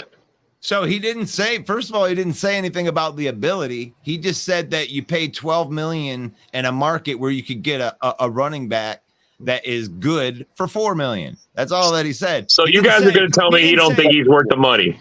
No, he didn't say. And he sucks. Look, you made so few moves. Nobody says you made so few moves. There's nothing to pick from, guys. Okay, I'm showing you the downside of the paltry handful of moves you've made to improve your 8-9 team as a Hall of Fame quarterback is walking out the door. You have no idea what Jordan Love is going to do. No one does. You know that you're letting. Oh yeah, I'm sure he's going to be better than Aaron Rodgers, Nick. I'm sure. I never said he was going to be. Nobody's saying that, man. He notice how he goes way beyond what he said to me. Tell me the bad moves that Green Bay has Nobody on made. this panel. And to the point, when I said you guys, I was referring to the whole North, not just the Packers. Go ahead and take it personal if you want. I don't care. But I'll tell you what. I think that the Bears are making bad moves. I think the Bears overpaid for both linebackers. They're good players, but I think they paid a whole lot. They didn't pay as much as Roquan Smith wanted, but overall, I think they're doing all right. I like some of their moves. Minnesota's a dumpster fire. Absolutely overpaid for TJ Edwards. And I can't dispute that the Packers have historically drafted well, especially in the last few years. They're definitely a class organization. I give it to them. No doubt about it. But the fans, they kind of suck. So I like giving it to them. So Mike, real quick. I want to be more so draft and develop is what we've been better at than the NFC North the opposition. Sure, I'll agree with that. And you draft 2 Hall of Fame quarterbacks in succession, and that's going to improve your chances. I'm not going to say it's You're not saying Jordan Love is Hall of Fame because teams do it all the time. We're not saying that Jordan Love is Hall of Fame. That's not what we're doing here. I'm just trying to say sarcasm. Clearly, Green Bay drafts and develops better than the other teams do. I feel like that's pretty clear. Nick, we all draft so well and develop so well that in the last 50 years, our division has won a combined 3 Super Bowls. That's how well we draft and develop in the NFC Central / North. One of them is the Bears and 2 of them is the Packers. That's what I'm saying. I mean, come on. I mean, within the division, we're horrendous as a division as far as winning championships. But can we not admit that the Packers draft and develop better than at certain positions? Like, look, if you look at Chicago, what do we always draft well? Running backs and linebackers. That's running backs. That's exactly That's our thing. We don't draft quarterbacks well. We don't draft receivers. So the Packers, wide receiver, quarterback, we do this very, very well. Better than all the other. Well, no, Nick, that's not true. Lions just go, Nick, that's not true. Nick, that's not true. Your last 2 quarterbacks, that your stud Hall of Fame quarterbacks, you drafted one, you traded for another. Favre was a Falcon before. Ron Wolf, yep. Ron Wolf. Oh, geez. I mean, come on. I mean, dude, before Favre, Green Bay was where quarterbacks went to die. Yeah, now we breed them. Now we fucking breed them. How many Magikowski? I mean, I liked Magikowski, but it wasn't great. Wait. Magic. How many coaches came from the Packers? How many quarterbacks come out of the Packers? A lot. Bro, Magic was actually pretty goddamn. I liked Magic. Well, he was decent. He was decent. My favorite thing about Magic was he got under Ditka. Those fuckers. He got under Ditka. Look at this. How bad it was in Green Bay. This is how bad it was in Green Bay before the Favre era. You had to get Tom Zach, former Bear, right? You dropped it, then you signed him, and then your backup to Favre was who? A former Bear, Jim McMahon. He wore his Bears jersey. So I mean, you guys haven't always drafted and developed. Rodgers was the first one. What about Bart Burnell? Jim McMahon himself said that when they won the Super Bowl in 1996, that was a better team than when he won the Super Bowl in 1985. I doubt it. He literally said that. Yes, he did. Jim McMahon said that was a better football team than 1985. That's what he said. That 85 Bears defense is probably the best defense in NFL history. Yeah, but the 96 Packers was more rounded. The offense, the special teams, the whole deal. We had everything. Desmond Howard was returning shit. I mean, we had the whole package. by far. Well, I'll give you that. I mean, it was Rob. It was definitely a more rounded team. I mean, look, offensively, we had like Jim McMahon was like bad. the 20th quarterback when you guys won it, man. He was like the 20th ranked quarterback. All he did was hand the ball to Walter. Here you go, and throw Walter. deep. Well, no, that's not it. It was also throw deep to Willie. Defense would not stop motherfuckers today. They wouldn't. Different game. Legion of Boom. Oh, big time. Holy shit. Dude, the Legion of Boom was the best, man. They could stop anybody. And it's not just that. Ray Lewis's. Ray 2000. Man, come on, let's be honest. That Yeah, was I mean, the problem with all these teams, even Legion of Boom, which is probably the closest and most relevant to this discussion, the rules have changed so much. The Legion of Boom could not even operate as they did then. Talk today about because a of the passing league, though. In the Legion of Boom, stopped a passing league. Yeah, but they could do things on the quarterback, stuff we can't do today. I mean, the league has changed so much. It's true, man. It's a lot of rules change, man, to protect the quarterback, to protect the wide receivers. I mean, it's totally different. The Legion of Boom is the best defense I've ever seen overall ever. Well, you're young, so that's funny. Yeah, I know, man. I've seen the Bears defense. I mean, it's pretty good. 85 defense, pretty good. I know we had the crappiest fucking defense. The Lions had the crappiest defense last year. Between them and the Vikings. I don't know which one's worse. I'd say the Vikings. All the Vikings guys dipped out, man. They all dipped. Well, yeah, the Lions guys dipped because they saw Dorn. Dorn came, Lions fans left. I would actually agree with that. I know that the Lions placed last in rank for defense, but I actually think the Vikings defense was worse. Like it was bad.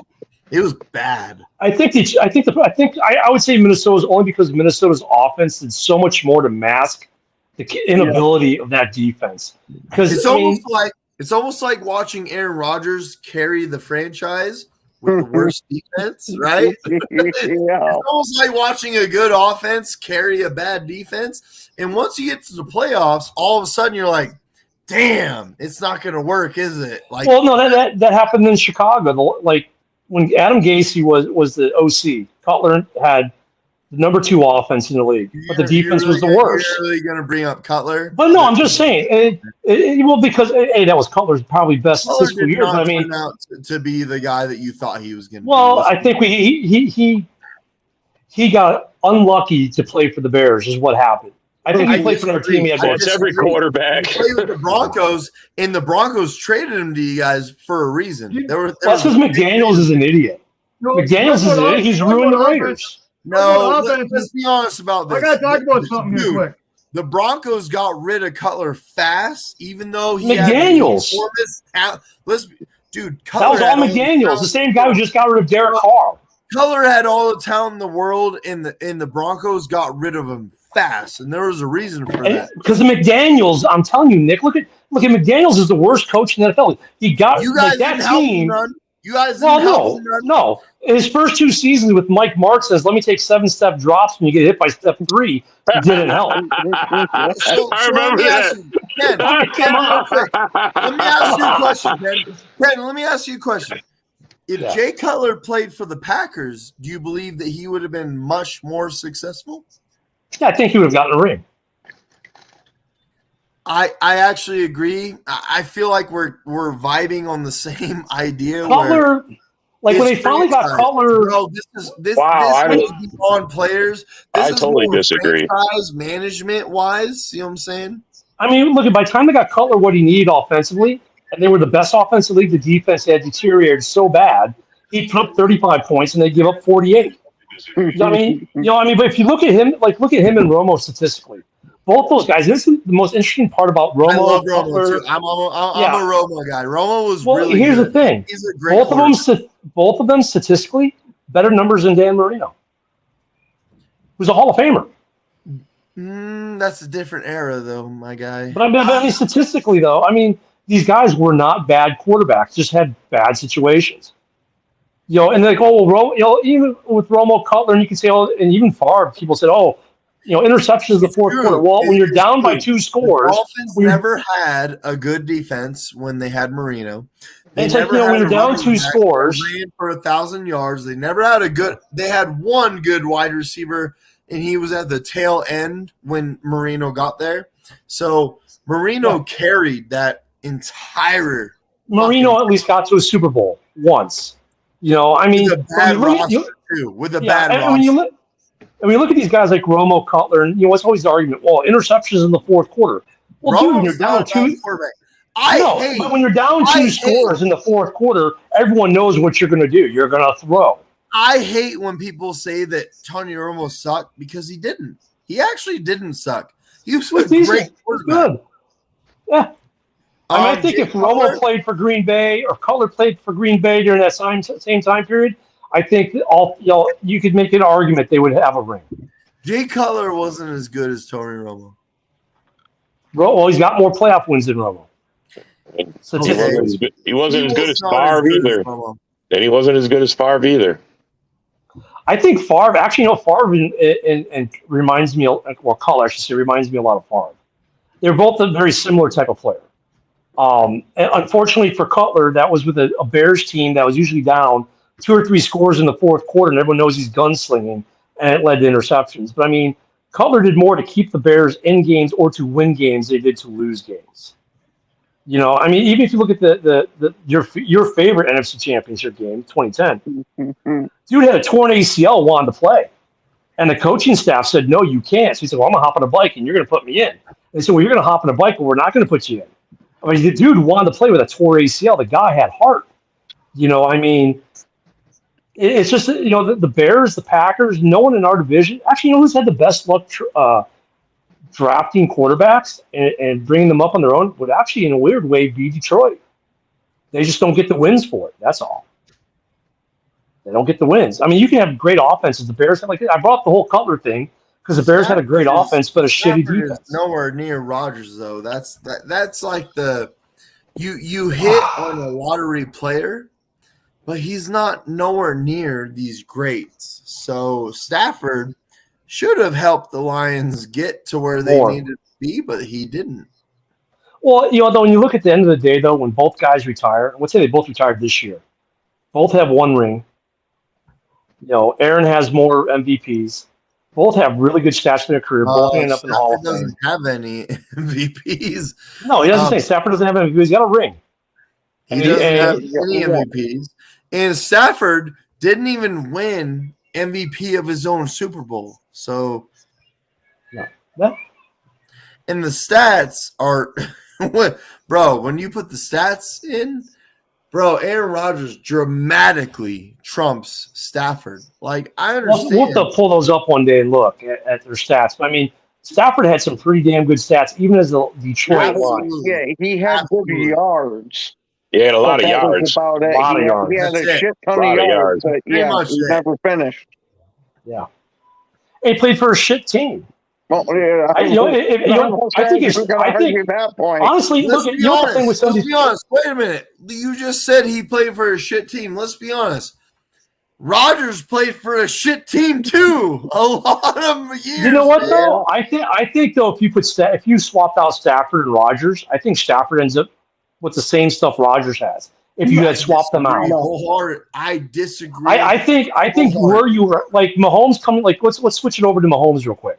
Mahomes coming into the situation he came into as a rookie Mahomes is better has than created, but not because he was a better talent. It's because of what happened when he got to KC. He's a better talent. I disagree. It's what happened. But a lot of that's because of what happened when he got to KC. The environment he was in, the protections, the coaching, everything else is what's made him better. So I mean, people say, "Oh, like I love the." Well, you guys should have drafted Mahomes and not Trubisky. Why? Trubisky would be on a monster deal right now in KC. Mahomes would probably be out of the league. Mahomes, in my opinion, is a better talent than Aaron Rodgers. So that's because he had better coaching when he got to the league. I honestly believe that. And he had a better guy he was backing up. Because look at, I mean, I think a lot of Mahomes' success is because of the situation he came into in Kansas City, not because of Mahomes himself. It could be that, but I believe that Mahomes is actually better talent than Aaron Rodgers. I do believe that. So he's already got 2 rings, so yeah. Look, we're gonna end this. I'm gonna end this. Thank you, Ken. Both Kens. There's just two Kens. Hey, and Nick, look at I'm watching you from. I'm actually in Puerto Vallarta right now. I was on the bus coming from town. Are you really? You're in Puerto Vallarta? Yeah. Boy, that's where I go every year. Oh my God, are you in Putamina or are you in actual Puerto Vallarta? We're out in a condo. We're in Garcel. Okay. Yeah. You know what? So as we were talking, I was watching the sunset. And message me so that next year we could sync going to Putamia, Puerto Vallarta. They don't even call it that anymore, to be honest. And we hang out, bro. Let's get a beer. And dude, the food down here is great. I know, right? It's authentic. Like, it is so good. I'm gonna end this. Frozen Tundra Network. Let's go.